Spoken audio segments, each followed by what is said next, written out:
Hello, good morning. എല്ലാവർക്കും നമ്മുടെ പുതിയൊരു വീഡിയോയിലേക്ക് സ്വാഗതം. ഇന്ന് നമ്മുടെ ഒരു കുഞ്ഞ് ഡേ ഇൻ മൈ ലൈഫാണ് കേട്ടോ. അപ്പോൾ നമ്മുടെ ഓണവും തിരക്കും ഓട്ടപ്പാച്ചിലും എല്ലാം കഴിഞ്ഞ് ഇനി നമ്മൾ ബാക്ക് ടു നോർമൽ ലൈഫിലേക്ക് വരികയാണല്ലേ. അപ്പോൾ വിശദമായിട്ട് പറഞ്ഞാൽ ഞാൻ പല വീഡിയോയിലും പറഞ്ഞതുപോലെ ഈ വർഷം ഞങ്ങൾക്ക് കാര്യമായിട്ട് ഓണമൊന്നുമില്ല. പക്ഷേ എന്നാലും നമ്മൾ ഈ ഒരു കമ്മ്യൂണിറ്റിയിൽ ജീവിക്കുമ്പോൾ അതിൻ്റേതായ രീതിയിൽ ആഘോഷങ്ങളും കാര്യങ്ങളും ഒക്കെ കഴിഞ്ഞിട്ട് നമ്മൾ ബാക്ക് ടു നോർമൽ ലൈഫിലേക്ക് വരികയാണ്. അപ്പോൾ എന്തായാലും വീടിൻ്റെ എല്ലാം ഒന്നും കൂടി ഒരു ഡീപ്പ് ക്ലീൻ ചെയ്യുകയാണ്. ഈ ഡീപ്പ് ക്ലീൻ എന്ന് പറഞ്ഞിട്ടുണ്ടെങ്കിൽ എപ്പോഴും നമ്മൾ ജീവിക്കുന്ന സാഹചര്യത്തിൽ ചെയ്യേണ്ട ഒരു കാര്യമാണ്. പിന്നെ നമ്മുടെ നാട്ടിലെ വീട് പോലെയൊന്നുമല്ല ഒരു ക്വാർട്ടേഴ്സ് ലൈഫ് എന്ന് പറയുമ്പം ഒരു 100 പേര് താമസിച്ച് പോയിട്ടുള്ള ക്വാർട്ടറായിരിക്കും നമുക്ക് കിട്ടുക. ഇനി 100 പേര് താമസിക്കാനുള്ള ക്വാർട്ടറായിരിക്കും. അപ്പം നമ്മൾ എത്ര നമ്മൾ വൃത്തിയായിട്ട് സൂക്ഷിച്ചു എന്ന് പറഞ്ഞാലും ഇതേപോലെയുള്ള ബിൽഡിങ്ങിൽ എന്നാലും ബഡ്ജറ്റ് ഫ്രണ്ട്ലി ആയിട്ട് ചെയ്യുന്ന അല്ലെങ്കിൽ അത്ര മെയിൻ്റനൻസ് ഒന്നും കിട്ടാത്ത രീതിയിലുള്ള ബിൽഡിംഗ് ആയിരിക്കും. എത്ര മെയിൻ്റനൻസ് ചെയ്താലും ആ ഒരു 1-2 മാസമേ ആ ഒരു പുതുമ നിൽക്കുകയുള്ളൂ. അപ്പോൾ അങ്ങനെയുള്ള ഒരു ക്വാർട്ടേഴ്സ് ആകുമ്പോൾ നമ്മൾ ക്ലീനിങ് എപ്പോഴും ചെയ്തുകൊണ്ടിരിക്കണം. എപ്പോഴും ഫംഗസും പിന്നെ മഴയാണല്ലോ ഇവിടെ. അപ്പോൾ അതിൻ്റെ കാര്യങ്ങളായിട്ട് എപ്പോഴും ബുദ്ധിമുട്ടാണ്. എന്നിരുന്നാലും ഞാൻ ഈ ഒരു ലൈഫ് ഭയങ്കരമായിട്ട് എൻജോയ് ചെയ്യുന്നുണ്ട് കേട്ടോ. നമുക്ക് നല്ലൊരു പീസ്ഫുള്ളായിട്ടുള്ള ഒരു റെസ്പോൺസിബിളായിട്ടുള്ള ഒരു ലൈഫ് കിട്ടുന്ന പോലെ എനിക്ക് തോന്നിയിട്ടുണ്ടേ. എല്ലാവർക്കും എങ്ങനെയാണെന്ന് അറിയില്ല. ഞാൻ ഈ ഒരു ലൈഫ് നന്നായിട്ട് എൻജോയ് ചെയ്യുന്നുണ്ട്. അപ്പോൾ ഞാൻ മെയിനായിട്ട് ഞാൻ എൻ്റെ ഒരു കമ്പനി നന്നായിട്ട് എൻജോയ് ചെയ്യുന്ന ഒരാളാണ്. അതുകൊണ്ടാണ് പണ്ട് എനിക്ക് ഇങ്ങനത്തെ വീഡിയോ ഒക്കെ എടുക്കാൻ ഭയങ്കര വിഷമമായിരുന്നു. കാരണം വീഡിയോയിൽ കാണുമ്പോൾ ഒരു ഭംഗിയില്ലല്ലോ എന്ന് കരുതിയിട്ട്. അപ്പോൾ എന്തായാലും ഞാൻ രാവിലെ മുറ്റത്തേക്ക് ഇറങ്ങിയപ്പോൾ ഭയങ്കര മണമായിരുന്നു, നമ്മുടെ മൂക്കിനെ തുളച്ച് കയറുന്നത്. അപ്പോൾ നോക്കുമ്പോഴത്തേക്ക് ഇതാ ഗന്ധരാജൻ വിരിഞ്ഞ് നിൽക്കുന്നുണ്ട്. ഒരു 7-8 പൂക്കളുണ്ട്, 8-10 പൂക്കളുണ്ട് കേട്ടോ. അപ്പം ഗന്ധരാജൻ എന്ന് പേര് വരാനുള്ള കാരണം തന്നെ ആ സ്മെല്ല് കൊണ്ടായിരിക്കും. ഇവിടെ എൻ്റെ ബിൽഡിങ്ങിനടുത്തുള്ള 2 ചെടികളാണ് ഗന്ധരാജനും ചെമ്പരത്തിയും. അതുകൊണ്ട് തന്നെ നമ്മളെപ്പോഴും വീട്ടിലെ ആവശ്യത്തിന് വേണ്ടി ആ 2 പൂക്കളാണ് എടുക്കുക. അങ്ങോട്ട് അപ്പുറത്തെ ബിൽഡിങ്ങിലൊക്കെ ഇഷ്ടംപോലെ തുളസിയും അതല്ലെങ്കിൽ നമ്മുടെ കുറേ അരളിപ്പൂവും അങ്ങനത്തെ കുറേ പൂക്കളൊക്കെ ഉണ്ട് കേട്ടോ. അപ്പോൾ നമ്മൾ രാവിലെ ആ ഒരു മണമൊക്കെ എടുത്ത് നല്ലൊരു ഫ്രഷ് എയർ ഒന്ന് എൻജോയ് ചെയ്തതിന് ശേഷം നേരെ കിച്ചണിലേക്ക് വരികയാണേ. അപ്പോൾ എന്താ വെച്ചാൽ ഇതൊരു വർക്കിംഗ് ഡേ ആണ്. അപ്പോൾ ഒരു ബുധനാഴ്ച ദിവസമാണ്. അപ്പം നല്ല തിരക്കുള്ളൊരു ദിവസം തന്നെയാണ് സ്കൂളിൽ വിടണമൊക്കെ. പക്ഷേ എന്നാലും ഞാൻ ഈ എണീക്കുന്ന സമയത്ത് ഇപ്പം മോൻ്റെ കൂടെ പോകേണ്ട പല വീട്ടിലും ആൾക്കാർ എണീറ്റിട്ടില്ല. അവരൊരു 6:30ക്കാണ് ബസ് വരുന്നതെങ്കിൽ 6 മണിക്ക് എണീറ്റിട്ട് 6:30 ആകുമ്പോഴത്തേന് എല്ലാം റെഡിയാക്കി വിടുന്ന ആൾക്കാരാണ്. പക്ഷേ അത് കുഞ്ഞിനെ ബസ് കയറ്റി വിടാൻ വരുമ്പോഴൊക്കെ ഇങ്ങനെ പറയും. പക്ഷേ ഞാൻ വിചാരിക്കും എനിക്കിപ്പം പ്രജിയുടെ ഡ്യൂട്ടിയുടെ ഇതുകൊണ്ട് പ്രജിക്ക് നമ്മളെ ഇപ്പം ഹെൽപ്പ് ചെയ്യാൻ പറ്റുന്നില്ല. അപ്പോൾ പിന്നെ ഞാൻ തന്നെ വേണം ശംഭുവിനെ മാക്സിമം ഹെൽപ്പ് ചെയ്യാനായിട്ട്. അപ്പോൾ എനിക്കത് സമാധാനത്തിൽ ചെയ്യാൻ പറ്റണം എന്നുണ്ടെങ്കിൽ ഉറപ്പായിട്ടും ഞാൻ എന്ത് ചെയ്യണം, കുറച്ച് നേരത്തെ എണീക്കണം. എന്നാലേ എനിക്ക് എൻ്റെ ഒരു ഇഷ്ടത്തിന് മെല്ലെ മെല്ലെ കാര്യങ്ങൾ ചെയ്ത് പോകാൻ പറ്റും. പൊതുവേ ഞാൻ കുറച്ച് ഫാസ്റ്റായിട്ട് കാര്യങ്ങൾ ചെയ്യുന്ന ആൾ തന്നെയാണ്. പക്ഷേ എനിക്ക് കുറച്ച് എന്തെങ്കിലും ഒരു അബദ്ധം പറ്റിയാൽ, ഫോർ എക്സാമ്പിൾ ഇന്ന് ഞാൻ 2 തേങ്ങ പൊട്ടിച്ചു, 2ഉം കേടായിരുന്നു. അപ്പം സാധാരണ ഒരു തിരക്ക് പിടിച്ച ദിവസമാണെങ്കിൽ നമുക്ക് ആ 2 തേങ്ങ പൊട്ടിച്ച് കേടാവുമ്പോൾ തന്നെ ദേഷ്യം വരും. അപ്പോൾ എന്നെ സംബന്ധിച്ച് എനിക്ക് ഇഷ്ടം പോലെ ഇന്ന് സമയമുണ്ട്. അതുകൊണ്ട് ഇത് അടുത്ത തേങ്ങ പൊട്ടിച്ച് ചിരകി ചമ്മന്തിയൊക്കെ ആക്കാമെന്ന് കരുതി. അപ്പോൾ നമ്മൾ ഇഡ്ഡലിക്ക് മാവ് അരച്ചതിനകത്ത് കുറച്ച് റാഗിയും കൂടെ ചേർത്തിട്ടുണ്ട് കേട്ടോ. അപ്പം അതും ആക്കി. പിന്നെ പൊതുവേ ചമ്മന്തി ചട്നി നമ്മൾ അപ്പോൾ തന്നെ കഴിക്കുന്നതാണെങ്കിൽ ചൂടാക്കേണ്ട കാര്യമില്ല. ഇത് 3 ടിഫിൻ ബോക്സിൽ കൊടുത്തു വിടണം. അപ്പോൾ പെട്ടെന്ന് നാശമാവാതിരിക്കാൻ വേണ്ടി ചൂടാക്കി വിട്ടാൽ മതി കേട്ടോ. അപ്പോൾ അങ്ങനെ കുഞ്ഞിൻ്റെ ബുധനാഴ്ച ദിവസത്തെ യൂണിഫോമാണ്. പൊതുവേ ഞാൻ രാത്രി അയൺ ചെയ്ത് വെക്കാറുണ്ട്. പക്ഷേ ഇന്നലെ ഞാൻ വെച്ചിട്ടില്ല. പിന്നെ സമാധാനമായിട്ട് നമുക്ക് മെല്ലെ ചെയ്യാമല്ലോ. ഈ ഒരു സമയമാകുമ്പോഴത്തേനും ശമ്പൂട്ടൻ എണീച്ചിട്ട് അവൻ്റെ കാര്യങ്ങൾ ചെയ്യുന്നുണ്ടാവും. ബ്രഷിങ്ങും ബാക്കി കുളിക്കലൊക്കെ അവൻ സ്വന്തം ചെയ്തോളും. അപ്പോൾ ആ ടെൻഷനും കാര്യങ്ങളൊന്നും ഇല്ലാത്തത് കൊണ്ട് ഇഡ്ഡലി കൊടുത്താൽ മതി. പിന്നെ രാവിലെ ഞാൻ അവനോട് ഒരു സജഷൻ ചോദിക്കും രാത്രി തന്നെ കേട്ടോ, എന്താണ് സ്നാക്ക് ബോക്സിലേക്കൊക്കെ വേണ്ടതെന്ന്. അപ്പോൾ അതിനനുസരിച്ച് നമുക്ക് പ്ലാൻ ചെയ്യാമല്ലോ. അപ്പോൾ ഇന്ന് ഭയങ്കര സിമ്പിളായിട്ടുള്ളൊരു സ്നാക്ക് ബോക്സ് ഐഡിയ ഒക്കെയാണ് പുള്ളിക്കാരൻ പറഞ്ഞിരിക്കുന്നത്. അതുകൊണ്ട് എനിക്ക് വളരെ സിമ്പിളായിട്ട് മതി. ചില ദിവസം ചപ്പാത്തിയും പനീറും ഒക്കെ പറയുമ്പോൾ അതിനനുസരിച്ച്. അപ്പോൾ നമ്മൾ ഈ അയൺ ചെയ്യുന്ന സമയം നമുക്ക് വേണ്ടല്ലോ, തലേദിവസം ചെയ്ത് വെച്ചാൽ. ഇന്ന് എനിക്ക് ചട്നി ആക്കേണ്ട പണി മാത്രമേ ഉള്ളൂ. ഇഡ്ഡലി മാവ് കോരി വെച്ചാൽ അത് അവിടെ നിന്ന് വെന്തിട്ടുണ്ടാവും. അങ്ങനെ അപ്പോൾ ഇതാ ഞാൻ ശമ്പുവിൻ്റെ ബനിയനും കാര്യങ്ങളെല്ലാം അയൺ ചെയ്യും കേട്ടോ. ഈ പറഞ്ഞതുപോലെ ഇവിടെ എപ്പോഴും നമ്മുടെ ഇൻബിൽട്ടായിട്ടുള്ള പ്ലൈവുഡും വുഡൻ കൊണ്ടുള്ള അലമാരയൊക്കെയാണ്. അപ്പോൾ അതിനകത്ത് നമ്മൾ തുണി മടക്കി വെച്ച് കഴിയുമ്പം ഫംഗസ് ഉണ്ടാവുമോ എന്നൊരു പേടി. നമ്മളെപ്പോഴും ഡീപ്പ് ക്ലീനൊക്കെ ചെയ്ത് തുടച്ച് എല്ലാം നമുക്ക് പറ്റുന്ന പ്രിക്കോഷൻസൊക്കെ എടുത്ത് വെക്കുന്നതാണ്. എന്നിരുന്നാൽ പോലും ഞാൻ അയൺ ചെയ്തിട്ടാണ് ഡ്രസ്സുകളൊക്കെ കുഞ്ഞിന് കൊടുക്കാറുള്ളൂ കേട്ടോ. അപ്പോൾ ഇത് കണ്ടോ, ഭയങ്കര കുഞ്ഞ് ഇഡലിയാണ്. കാണുമ്പോൾ കുറച്ച് വലുതായിട്ട് തോന്നുന്നേ ഉള്ളൂ. 4 കുഞ്ഞ് ഇഡലി കൊടുത്തു വിടുന്നുണ്ട്. അവൻ സ്കൂളിൽ ചെന്നിട്ട് ഫ്രണ്ട്സിന് ഷെയർ ചെയ്യുക, കഴിക്കുക, അങ്ങനെയൊക്കെ ചെയ്യും കേട്ടോ. പിന്നെ സ്നാക്കായിട്ട് പറഞ്ഞിരിക്കുന്നത് ക്യുക്കുംബറാണ്. അപ്പോൾ പൊതുവേ എന്തെങ്കിലുമൊക്കെ ഫ്രൂട്ട്സും വെജിറ്റബിൾസും ഒക്കെ തന്നെയാണ് സ്നാക്കായിട്ട് അവൻ പ്രിഫർ ചെയ്യുന്നത്. ഞാനായിട്ട് സജസ്റ്റ് ചെയ്യുന്നൊന്നുമല്ല, ആൾക്ക് ഇഷ്ടമുള്ളത് പറയും കേട്ടോ. പിന്നെ ശ്രദ്ധിച്ചാൽ മനസ്സിലാവും, നമ്മൾ ഓണത്തിൻ്റെ സമയത്തോ അല്ലെങ്കിൽ ഇപ്പോഴും ഒന്നും രാവിലെ എണീറ്റ് വിളക്ക് കൊളുത്താറില്ല. അതെന്താണെന്ന് വെച്ചാൽ കഴിഞ്ഞ 1 മാസമായിട്ട് ഞാൻ വിളക്ക് കൊളുത്തിയിട്ടില്ല. നമ്മുടെ വീട്ടിൽ ഒന്നാമതേ ഫസ്റ്റ് നമുക്കറിയാമല്ലോ, ലേഡീസിൻ്റെ കാര്യങ്ങളായിട്ടുള്ള പീരീഡ്സും കാര്യങ്ങളൊക്കെ വരും. അങ്ങനെ അത് കഴിഞ്ഞു. അതിനുശേഷം എൻ്റെ അമ്മമ്മയുടെ ബ്രദർ എക്സ്പയർ ആയിട്ട് അതിൻ്റെ നമുക്ക് പുലയും കാര്യങ്ങളൊക്കെ ഉണ്ട്. അതേപോലെ നമ്മുടെ വീട്ടിൽ കുഞ്ഞാവന്മാരൊക്കെ ഉണ്ടായാൽ നമുക്ക് വാലായ്മയും കാര്യങ്ങളൊക്കെ ഉണ്ട്. അപ്പോൾ അതിൻ്റെ ഭാഗമായിട്ട് കുറേ നമ്മൾ ഒരു ഹിന്ദു ഫാമിലിയിൽ ചെയ്യുന്ന കാര്യങ്ങളൊക്കെ വെച്ചിട്ട് നമ്മൾ വിളക്കൊന്നും കൊളുത്തിയിരുന്നില്ല. അപ്പം അതങ്ങനെ പോട്ടെ, അതൊക്കെ കഴിഞ്ഞു.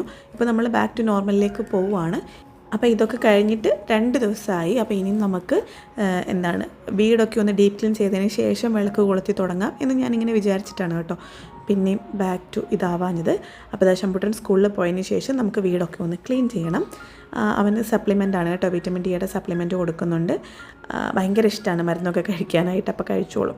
വിളക്ക് കൊളുത്താതെ തന്നെ ശമ്പുട്ടൻ നമ്മുടെ ഒരു റൂട്ടീൻ്റെ ഭാഗമായിട്ട് ചെയ്യുന്ന പോലെ പ്രാർത്ഥിച്ചിട്ട് സ്കൂളിലേക്ക് പോയിട്ടുണ്ട്. അത്യാവശ്യം നല്ല മഴയുള്ളൊരു ദിവസമാണ് കേട്ടോ. അപ്പം ഈ മഴ തന്നെയാണ് നമ്മുടെ കൂടുതൽ വീട് വൃത്തികേടാവാനുള്ള കാരണം. നമ്മൾ 4th ഫ്ലോറിലാണെങ്കിൽ പോലും ഫംഗസ് ഭയങ്കരമായിട്ടുണ്ട്, ലീക്കേജ് ഉണ്ട്, അങ്ങനത്തെ ഭയങ്കര പ്രശ്നങ്ങളൊക്കെ ഉണ്ട്. അപ്പോൾ അങ്ങനെ മോനെ സ്കൂളിൽ കൊണ്ട് വിട്ടിട്ട് വന്നതിന് ശേഷം പിന്നെ വീഡിയോയിൽ കണ്ടതുപോലെ ഞാനും മോൻ്റെ കൂടെ തന്നെ ബ്രേക്ക്ഫാസ്റ്റ് കഴിച്ചായിരുന്നേ. അപ്പോൾ വീട്ടിൽ വന്നതിന് ശേഷം നമ്മുടെ വീട്ടിലെ ബെഡ്ഷീറ്റും കർട്ടൻസും രാവിലെ ഒരു ട്രിപ്പ് അലക്ക് കഴിഞ്ഞായിരുന്നു. അടുത്ത ട്രിപ്പായിട്ട് നമ്മുടെ വീടൊക്കെ ഒന്ന് ക്ലീൻ ചെയ്ത് എല്ലാം ബാക്ക് ടു നോർമൽ ആക്കുമായിരുന്നു. പിന്നെ നമ്മൾ രാത്രിക്ക് ഉറയൊഴിച്ച് വെച്ചിട്ടുണ്ടായിരുന്നു. തൈര് ഇവിടെ ഒരു മസ്റ്റായിട്ട് വേണ്ട ഒരു സംഭവമാണ്. അത്രയും തൈര് കഴിക്കും നമ്മൾ. ഡെയിലിയുള്ള ഉച്ചയൂണിനകത്ത് നമ്മൾ ആ തൈര് കാണിക്കുന്നുണ്ടാവില്ല എല്ലാ ദിവസവും, കാരണം വേറെ കറികളൊക്കെ ഉണ്ടാവുമല്ലോ. പക്ഷേ തൈര് എന്തായാലും ഡെയിലി എന്ന രീതിയിൽ കഴിക്കുന്ന ഒരു സാധനമാണ്. ചിലപ്പോൾ അത് അങ്ങനെ തൈരായിട്ട് സ്പൂൺ ഇട്ട് കൊടുത്താൽ ശമ്പുട്ടൻ കഴിക്കും. പിന്നെ ചോറിൻ്റെ കൂടെ മസ്റ്റായിട്ട് കഴിക്കും. അപ്പോൾ ഓണത്തിന് നമ്മൾ കുറേ ഒഴിച്ച് വെച്ചിരുന്നല്ലോ, അതിന് ശേഷം സെക്കൻഡ് ബാച്ചാണ് കേട്ടോ. ഇനി ഇത് തീരുന്നിടം വരെ ഇതെടുത്തിട്ട് ലാസ്റ്റ് ഡേ നമ്മൾ വീണ്ടും അങ്ങനെ കൂട്ടി വെക്കും. നല്ല കട്ടത്തൈര് കിട്ടും. അപ്പം വലിയ പുളി വേണമെങ്കിൽ ഒരു ദിവസം കൂടെ പുറത്ത് വെക്കുക, അല്ലെങ്കിൽ 3-4 മണിക്കൂറൂടെ വെക്കുക. വലിയ പുളി വേണ്ടെന്നുണ്ടെങ്കിൽ ഇപ്പം തന്നെ ഫ്രിഡ്ജിലാക്കുക. നമുക്ക് വലിയ പുളിയൊന്നും വേണ്ട, ഒരു തൈര് കഴിച്ചാൽ മതി. അപ്പം ഞാൻ ഇങ്ങനെ വലിയൊരു ഭരണിയിലാക്കി വെച്ചിട്ടുണ്ട്. ഇപ്പോൾ ക്ലോക്ക് നോക്കാതെ നമുക്ക് സമയം പറയാൻ പറ്റും. 12:30 ആയിട്ടുണ്ട്. കാരണം ആ സമയത്താണ് നമ്മുടെ പ്രാവുകുട്ടന്മാരെല്ലാം ഭക്ഷണം കഴിക്കാൻ വരുന്നത്. ഈ ഒരു ശീലം ശമ്പൂട്ടൻ നഴ്സറിയിൽ LKG UKG ആ ഒരു സമയത്ത് പഠിക്കുമ്പോൾ അവൻ സ്കൂളിൽ നിന്ന് വരുന്ന സമയത്ത് പ്രാവുകൾക്ക് ഭക്ഷണം കൊടുക്കാതെന്ന് ഞാൻ പറഞ്ഞിട്ടില്ലേ, ആ ഒരു സമയമാകുമ്പോൾ അവരിപ്പോഴും വരും. പക്ഷേ ശമ്പൂട്ടൻ്റെ സ്കൂൾ കുറച്ചും കൂടി എക്സ്റ്റെൻഡ് ആയിട്ട് 2 മണി വരെ ആക്കി. പക്ഷേ കറക്റ്റ് 12:30 ആകുമ്പോൾ ഇവർ ഭക്ഷണം കഴിക്കാൻ എത്തും കേട്ടോ. അപ്പോൾ നമുക്ക് സമയം മനസ്സിലാവും. അങ്ങനെയാണ് ഇവിടുത്തെ കാര്യങ്ങൾ. പിന്നെ ഉച്ചയ്ക്ക് ശമ്പൂട്ട് സ്കൂളിൽ നിന്ന് വന്നു കഴിഞ്ഞപ്പോൾ നേരെ പറഞ്ഞു, അമ്മ എനിക്കിന്ന് ചോറ് വേണ്ട, എനിക്ക് പിസ്സ കഴിക്കാൻ കൊതിയാവുന്നു. ഇത് ഇന്ന് പറഞ്ഞതല്ല, കുറേ ദിവസം മുമ്പ് പറഞ്ഞതാണ് കേട്ടോ. അതുകൊണ്ട് തന്നെ വിത്ത് അച്ഛൻ്റെ പെർമിഷൻ ആ പിസ്സയൊക്കെ ഓർഡർ ചെയ്ത് കൊടുത്തിട്ടുണ്ട്. അപ്പോൾ ആൾ ഭയങ്കര സന്തോഷത്തിലാണ്. അപ്പം ഞാനും വിചാരിച്ചു, ഞാനിന്ന് ഭയങ്കര ഒരു ടയേർഡായിട്ടുള്ള ദിവസമാണ്, ക്ലീനിങ്ങും കാര്യങ്ങളും ഒക്കെ ആയിട്ട്. ഓണത്തിന് മുമ്പ് നമ്മൾ ഡീപ്പ് ക്ലീനിങ് ഒക്കെ ചെയ്തിരുന്നു. എങ്കിൽ പോലും ഓണം കഴിയുമ്പോഴത്തേക്ക് പിന്നെയും അപ്പടി തന്നെ ആയിരുന്നു. അങ്ങനെ നമ്മുടെ പിസ്സ എത്തിയിട്ടുണ്ട്. ഇതൊരു ഡെയിലി റൂട്ടീനോ അല്ലെങ്കിൽ വീക്കിലുള്ള റൂട്ടീനോ ഒന്നുമല്ല. ഒരു 3 മാസത്തിലൊരിക്കലൊക്കെയാണ് ശമ്പൂട്ടൻ ഇങ്ങനെ ഒരു ആഗ്രഹം പറയുക. അല്ലെങ്കിൽ 3 മാസത്തിലൊരിക്കലൊക്കെയാണ് പറഞ്ഞാൽ ഞാൻ മേടിച്ചു കൊടുക്കാറുള്ളൂ. ഞാനും ചെറുതായിരുന്നപ്പോൾ നമ്മൾ വിചാരിക്കുന്ന കാര്യങ്ങൾ അപ്പോൾ ഒന്നും കിട്ടിയിട്ടൊന്നുമില്ല. അപ്പോൾ അതുകൊണ്ടല്ല ഞാനിപ്പോൾ ചെയ്യാത്തത്. ഇതത്ര ഹെൽത്തിയർ ഓപ്ഷനൊന്നും അല്ലല്ലോ. അപ്പോൾ എന്താ ചെയ്യുന്നതെന്ന് വെച്ചിട്ടുണ്ടെങ്കിൽ ഒരു കുറേ നാൾ പറഞ്ഞു കഴിയുമ്പം നമുക്കൂടെ തോന്നുമല്ലോ, ഓക്കെ എന്നുള്ള രീതിയിൽ തോന്നുമ്പം മേടിച്ചു കൊടുക്കും. ഇന്ന് അവൻ്റെ അച്ഛൻ്റെ ഭാഗത്തുനിന്ന് ഒരു റിക്വസ്റ്റ് വന്നു, ഇന്ന് മേടിച്ചു കൊടുത്തേക്ക് എന്നുള്ള രീതിയിൽ. അപ്പം പിന്നെ ഞാൻ വിചാരിച്ചു ഓക്കെ എന്ന് വിചാരിച്ചു. അപ്പം അങ്ങനെ മേടിച്ചതാണ്. പക്ഷേ അല്ലാത്ത സമയത്ത് നമുക്ക് വീട്ടിലുണ്ടാക്കി കൊടുക്കാറുണ്ട്. അതല്ലെങ്കിൽ വല്ലപ്പോഴും ഇങ്ങനെ മേടിച്ചു കൊടുക്കാറുണ്ട്. അതും വേണമല്ലോ, കാരണം മോനെ സംബന്ധിച്ച് അങ്ങനെ അധികം പ്രജി വരുന്ന സമയത്ത് മാത്രമാണൊന്ന് പുറത്തു പോകാൻ പറ്റുക. ബാക്കി ഇവിടെ എല്ലാവരും സൺഡേസിലോ അല്ലെങ്കിൽ വീക്കെൻഡ്സിലോ അല്ലെങ്കിൽ അവധിയുള്ള ദിവസങ്ങളിലൊക്കെ പുറത്തു പോകാറുണ്ട്, കറങ്ങാറുണ്ട്, പുറത്ത് എക്സ്പ്ലോർ ചെയ്യാറുണ്ട്. നമ്മളെ സംബന്ധിച്ച് അതൊരു 3-4 മാസത്തിലൊരിക്കലൊക്കെയാണ്, അല്ലെങ്കിൽ അങ്ങനെ പ്രജി വന്നു കഴിയുമ്പോഴാണ് നമ്മളിതിൻ്റെ ഒരു കേട് തീർക്കുന്നത്. അപ്പം അവനെ സംബന്ധിച്ച് ആ ഒരു മാസം 2 മാസമൊക്കെ ഒരേപോലെ നമ്മളുണ്ടാക്കുന്ന ഭക്ഷണവും അങ്ങനത്തെ കാര്യങ്ങളൊക്കെ ആയി ചെയ്യുമ്പം ഒരു ചേഞ്ചിന് വേണ്ടി അങ്ങനെ ചെയ്യുന്നതാണ്. അതിലൊരു തെറ്റുണ്ടെന്നൊന്നും എനിക്ക് തോന്നുന്നില്ല കേട്ടോ. പിന്നെ ലഞ്ച് കഴിച്ച് കഴിഞ്ഞാൽ മോന് എല്ലാ ദിവസത്തെയും പോലെ സ്വാഭാവികമായിട്ടും കുറച്ച് നേരം ഒരു പവർ നാപ്പ് എടുക്കുമല്ലോ എല്ലാ കുട്ടികളും. അപ്പോൾ എനിക്കത് ഇഷ്ടമാണ് അവൻ ഒരു പവർ നാപ്പ് എടുക്കുന്നത്. അപ്പോൾ അങ്ങനെ അവൻ പോയി കിടന്നുറങ്ങി. നല്ല മഴയൊക്കെ ഉള്ളൊരു ദിവസം ആയതുകൊണ്ടായിരിക്കണം, മേ ബി മൊത്തത്തിലൊരു തണുത്ത ദിവസമായിരുന്നു. ആളതുകൊണ്ട് സോക്സൊക്കെ ഇട്ടിട്ടാണ് കിടന്നുറങ്ങുന്നത്. അവന് ഭയങ്കര ഇഷ്ടമാണ് സോക്സ് ഇട്ട് നടക്കാനായിട്ടൊക്കെ. അപ്പോൾ വീട്ടിലും പൊതുവെ സോക്സ് ഇട്ട് നടക്കുന്ന കാണാറുണ്ട്. അപ്പോൾ അങ്ങനെ തന്നെ കിടന്നുറങ്ങിപ്പോയി. ഈ ഒരു പവർ നാപ്പ് കഴിഞ്ഞ് എണീറ്റാൽ ആൾ കുറച്ചും കൂടി ഒരു ആക്റ്റീവ് ആയിരിക്കും, ഭക്ഷണം കഴിക്കാനും കളിക്കാനും ഒക്കെ ആയിട്ട്. അപ്പോൾ ബാക്ക് ടു നോർമൽ ലൈഫിലേക്ക് എത്തുന്നതിൻ്റെ ഭാഗമായിട്ട് വീണ്ടും നമ്മൾ കേക്കിൻ്റെ ഓർഡേഴ്സൊക്കെ എടുത്ത് തുടങ്ങി. അപ്പോൾ അത് അത്യാവശ്യം ഓർഡേഴ്സൊക്കെ ഉണ്ടായിരുന്നു. എൻ്റെ സൗണ്ടും അതുപോലെ ക്ലിയർ ആയിട്ട് വരുന്നതേ ഉള്ളൂ. അപ്പോൾ അതിൻ്റേതായ ഒരു സ്ട്രെയിനൊക്കെ ഉണ്ട്. അപ്പോൾ ഇതാ നമ്മൾ കേക്ക് കൊടുക്കാനുള്ള ഇതൊക്കെ നമ്മൾ ബേക്ക് ചെയ്ത് ലെയർ ചെയ്ത് വെച്ചു. ഈ ഒരു കേക്ക് കൊടുക്കാനുള്ളതല്ല, ഇത് ശമ്പൂട്ടിന് വേണ്ടിയിട്ടാണ് കേട്ടോ. കാരണം ഒരു 2-3 കേക്ക് എല്ലാവർക്കും ഉണ്ടാക്കി കൊടുത്തു കഴിയുമ്പോൾ ഞാൻ ശമ്പൂട്ടിന് വേണ്ടിയിട്ട് ഒരു കേക്ക് ഉണ്ടാക്കും. അതുകൊണ്ടൊക്കെ തന്നെയാണ് പുറത്തുനിന്ന് അധികം മേടിച്ച് കൊടുക്കാത്തത്. കാരണം അവൻ്റെ ഒരു ഇഷ്ടത്തിനനുസരിച്ച് അങ്ങനെ ഏത് ഫ്ലേവർ അല്ല ഏത് കളർ എന്നൊക്കെ പറഞ്ഞിട്ട്, പക്ഷേ ഐസിങ് ചെയ്യില്ല, സ്പഞ്ചാക്കിയിട്ട് അങ്ങനെ കൊടുക്കും കേട്ടോ. അങ്ങനെ ഇതാ കേക്കൊക്കെ സെറ്റായി. അതിനി ഡെലിവറി ചെയ്യേണ്ട കാര്യം നമ്മുടെ ഫ്രണ്ട്സിന് തന്നെയാണ്. അപ്പോൾ അവർ വന്ന് കൊണ്ടുപോയിക്കോളും സമയമൊക്കെ ആകുമ്പം. ആദ്യത്തെ ഒരു ചോക്ലേറ്റ് കേക്കായിരുന്നു. ഇതൊരു വാഞ്ചോ കേക്കാണ്. ഇതിൻ്റെ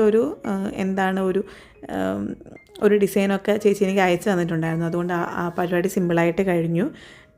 കാരണം നമ്മൾ സ്വന്തമായിട്ട് ചെയ്യുമ്പോൾ എനിക്ക് പൊതുവേ ഐഡിയാസൊക്കെ ഭയങ്കര കുറവാണ്. കാരണം കൊടുക്കണമല്ലോ എന്ന് വിചാരിച്ചിട്ടും പിന്നെ എല്ലാവർക്കും ഒരുപോലെ ക്രീമൊന്നും കഴിക്കാൻ ഇഷ്ടമാവില്ല. അപ്പോൾ നമ്മൾ അധികം വർക്ക് ചെയ്യുമ്പോൾ അധികം ക്രീമൊക്കെ ആകുമല്ലോ. അപ്പം ചിലർക്ക് ചോക്ലേറ്റ് മാത്രം ഇഷ്ടമാകുമ്പോൾ അങ്ങനെ വെച്ചിട്ട് അങ്ങനെയൊക്കെയാണ് കൊടുക്കാറ്. പിന്നെ എല്ലാവരും ചോദിക്കുന്നുണ്ട് നിനക്ക് കേക്കിൻ്റെ വീഡിയോസൊക്കെ ഇടയ്ക്കിടയ്ക്ക് ഇട്ടുകൂടെയെന്ന്. എനിക്കെന്തോ കേക്ക് ഉണ്ടാക്കുമ്പോൾ ഫുൾ കോൺസെൻട്രേഷൻ അതിൽ മാത്രം കൊടുക്കാനാണ് തോന്നുക. അതിനിടയ്ക്ക് വീഡിയോയും കൂടെ കുത്തിക്കയറ്റാൻ എനിക്ക് തോന്നാറില്ല. അത് ഞാൻ വേറൊരു പ്രൊഫഷനായിട്ട് ചെയ്യുന്നു. അപ്പോൾ അത് ഞാൻ അങ്ങനെ എൻജോയ് ചെയ്യുന്നു. യൂട്യൂബ് വേറൊരു രീതിയിൽ ചെയ്യുന്നു. പക്ഷേ അതെനിക്കൊരു മുതലാക്കാൻ അറിയാഞ്ഞിട്ട് തന്നെയാണ്. കാരണം യൂട്യൂബിൻ്റെ കേക്കിൻ്റെ ഓർഡർ മാത്രം എടുത്തിട്ട് കേക്കിൻ്റെ വീഡിയോസ് മാത്രമായിട്ട് ചെയ്തിട്ട് സക്സസ് ആവുന്ന വീഡിയോസൊക്കെ തന്നെ ഉണ്ടല്ലോ. പിന്നെ നമുക്കങ്ങനെ വലിയൊരു നമ്മളെ വെയിറ്റ് ചെയ്തിരിക്കുന്ന വലിയൊരു ആൾക്കാരൊന്നും യൂട്യൂബിലില്ലല്ലോ. അപ്പോൾ മാക്സിമം എന്തായാലും കൂടുതൽ കേക്കിൽ തന്നെ പ്രിഫറൻസ് കൊടുത്തിട്ട് അങ്ങനെ ചെയ്യാമെന്നാണ് ഞാൻ വിചാരിക്കുന്നത്. വല്ലപ്പോഴും നമുക്കിങ്ങനെ കേക്കിൻ്റെ കാര്യങ്ങളൊക്കെ ഇടാം. ഞാൻ ചെയ്യുന്ന ബേസും അല്ലെങ്കിൽ അതിൻ്റെ ഡെക്കറേഷനൊക്കെ അത്യാവശ്യം വീഡിയോസൊക്കെ ഇട്ടിട്ടുണ്ട്. അതെങ്ങനെ പോയാലും ഒരു 100 പേരൊക്കെയല്ലേ കാണുള്ളൂ. അപ്പോൾ പിന്നെ എനിക്കും അത്ര ഇൻട്രസ്റ്റ് ഉള്ളൂ ഇടാനായിട്ട്. അതുകൊണ്ടാണ് ഞാനിങ്ങനെ ഒരു വൈറ്റിൽ ഇതിൻ്റെ കൂടെ ചേച്ചി തന്ന ഡിസൈൻ ഒരു പിങ്കായിരുന്നേ. പക്ഷേ എനിക്ക് കുറച്ചും കൂടെ ഈ ഒരു ബ്ലാക്കും ചോക്ലേറ്റും വൈറ്റ് ചോക്ലേറ്റും ഡാർക്ക് ചോക്ലേറ്റും തന്നെ വെക്കുന്നത് കുറച്ചും കൂടി ഒരു ബെറ്ററായിട്ട് തോന്നിയതുകൊണ്ട് വിത്ത് ചേച്ചിയുടെ പെർമിഷൻ ഞാൻ അങ്ങനെ വെച്ചു കേട്ടോ. അപ്പോൾ എനിക്ക് കുറച്ചും കൂടി ഇഷ്ടമായി. അങ്ങനെയാണ് കേട്ടോ. അപ്പോൾ ദാ നമ്മുടെ ഒരു സിമ്പിൾ വാഞ്ചോ കേക്ക് റെഡി ആയിട്ടുണ്ട്. പിന്നെ അതിന് ശേഷം എന്താണ്, ഈ ചായയും കോഫിയൊക്കെ ഒന്ന് കുറയ്ക്കാമെന്ന് ഞാൻ വിചാരിച്ചിരുന്നു പറഞ്ഞില്ലേ. അപ്പം ഞാൻ മൊത്തത്തിൽ അങ്ങ് കുറച്ചിരുന്നു. അപ്പോൾ ഇന്ന് എന്തായാലും ഒരു കോഫി കുടിക്കാൻ തോന്നി. കാരണം എന്താണെന്നറിയോ, നമ്മുടെ കേക്ക് ശമ്പൂട്ടിന് വേണ്ടി ഉണ്ടാക്കി വെച്ച കേക്ക് ഞാനൊന്ന് കട്ട് ചെയ്ത് ഡബ്ബയിലാക്കി വെച്ചു കേട്ടോ. അപ്പോൾ എന്തായാലും അത് കൂട്ടിയിട്ട് എന്തായാലും എനിക്ക് ഭയങ്കര ഇഷ്ടമാണ്. ഞാൻ ഉണ്ടാക്കുന്നതിൽ എനിക്കിഷ്ടം എൻ്റെ കേക്ക് തന്നെയാണ്. അപ്പോൾ ഭയങ്കര ലെയേഴ്സ് ആയിട്ടുള്ള അല്ലെങ്കിൽ ഭയങ്കര സ്പോഞ്ചി ആയിട്ടുള്ള ഒരു സ്പോഞ്ച് കഴിക്കുന്ന ഫീൽ തന്നെ വരും. അപ്പം ഞാൻ തന്നെ എൻ്റെ കേക്കിനെ അപ്രിഷ്യേറ്റ് ചെയ്യുന്നത് ശരിയല്ലല്ലോ, എന്നാലും എനിക്ക് ഭയങ്കര ഇഷ്ടമാണ്. ഞാൻ ഭയങ്കര സോഫ്റ്റായിട്ടാണ് കേക്കുമായിട്ട് ഡീൽ ചെയ്യുന്നത്. സാധാരണ എല്ലാവരും അവരവരുടെ മക്കളോടൊക്കെ ഭയങ്കര സോഫ്റ്റായിട്ട് ബിഹേവ് ചെയ്യില്ലേ, അതുപോലെയാണ് ഞാൻ എൻ്റെ കേക്കുമായിട്ട് ഡീൽ ചെയ്യുന്നത്. അങ്ങനെ കോഫിയെല്ലാം ലൈറ്റായിട്ട് ഒരു സമാധാനപരമായി എൻജോയ് ചെയ്ത് കഴിഞ്ഞപ്പോഴത്തേക്ക് അത്യാവശ്യം നല്ല മഴയൊക്കെ കിട്ടി. പക്ഷേ വേഗം പോയി കേട്ടോ ഈ ഒരു മഴ. അതിനുശേഷം ഡിന്നറായിട്ട് ഇന്ന് ശമ്പൂട്ടൻ ഉച്ചയ്ക്ക് ഉണ്ടാക്കിയ ചോറ് തന്നെ കഴിക്കേണ്ടി വരും. കാരണം അവനാണ് പിസയുടെ ഐഡിയ എടുത്തിട്ടത്. പിന്നെ ഞാൻ രാത്രിയിൽ കുറച്ച് കപ്പയെല്ലാം പുഴുങ്ങിയിട്ട് കുറച്ച് മീനും നല്ല മുളക് ചമ്മന്തി എല്ലാം കൂട്ടിയിട്ട് കഴിച്ചു. എനിക്ക് ഇന്നത് കഴിക്കാനാണ് തോന്നിയത്. ഉറപ്പായിട്ടും ഇന്ന് ഉച്ചയ്ക്ക് ഉണ്ടാക്കിയ മീൻകറിയെല്ലാം ബാക്കിയാണ്. അപ്പോൾ നമ്മളത് നാളെ ലഞ്ചിന് വേണ്ടിയിട്ട് എടുക്കും. അങ്ങനത്തെ പ്രശ്നങ്ങളൊന്നും ഇവിടെ ഇല്ല. അപ്പോൾ ഇതാ എന്തായാലും മുളക് ചമ്മന്തി എല്ലാം കൂട്ടി മഴയത്ത് നല്ല കട്ടനൊക്കെ ആസ്വദിച്ച് അന്നത്തെ ദിവസം അങ്ങനെ തീർന്നു. മഴയുടെ വെള്ളമൊക്കെ ഇവിടെ പെട്ടെന്ന് വലിഞ്ഞു പോകുന്നതുകൊണ്ട് തന്നെ വൈകുന്നേരം കുഞ്ഞുങ്ങൾ പിന്നെ ഡിന്നറെല്ലാം കഴിഞ്ഞിട്ട് കളിക്കാൻ വേണ്ടി ഇറങ്ങി. ഇവിടുന്ന് 2 ഷട്ടിലും കൊണ്ട് പോയിട്ടുമുണ്ട്. ഈ ഒരു സമയത്ത് നമ്മളും വീട്ടിലെ പണിയെല്ലാം ഒതുക്കി പാത്രങ്ങളെല്ലാം കഴുകി കിച്ചണൊക്കെ ഒന്ന് സെറ്റാക്കിയതിന് ശേഷം നമ്മൾ പേരൻസും പുറത്തേക്ക് വരും. എന്നിട്ട് എല്ലാവരും കൂടെ സന്തോഷമായിട്ട് കുറേ നേരം സംസാരിക്കും. നമ്മുടെ കാര്യങ്ങളും അവരുടെ പ്രശ്നങ്ങളും അല്ലെങ്കിൽ നമ്മുടെ കുട്ടികളെക്കുറിച്ചും പഠിത്തത്തെക്കുറിച്ചും അല്ലെങ്കിൽ നമ്മുടെ പേഴ്സണൽ കാര്യങ്ങളൊക്കെ സംസാരിച്ച് അങ്ങനെ ഒരു ദിവസം അങ്ങ് എൻഡ് ചെയ്യും. അത്രയേ ഉള്ളൂ. Good night.